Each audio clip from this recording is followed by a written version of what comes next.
லீலாவோட கல்யாணம் கொஞ்சம் தள்ளி போயிருச்சு. தள்ளி போயிருச்சா?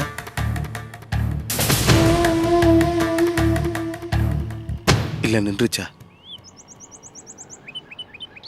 ஆமாங்க, மாப்பிள்ளை வீட்டுக்காரங்க இந்த சம்பந்தம் தோதுபடாதுன்னு சொல்லிட்டாங்க. ஏன்? அவங்க என்னென்னமோ சொல்றாங்க. மொட்டையா ஒத்துவலைன்னு எப்படி சொல்லுவாங்க? ஏதாவது காரணம் சொல்லியிருப்பாங்கல்ல? இந்த கல்யாணமே வேணான்னு சொன்னவங்க ஏதாவது சாக்கு சொல்லத்தானேங்க செய்வாங்க. என்ன காரணம் சொல்றாங்க? ஏதோ உப்பு சப்பில்லாத காரணம் சொல்றாங்க. அதான் இப்படிப்பட்ட சம்பந்தமே வேணாம்னு முடிவு பண்ணிட்டோம்.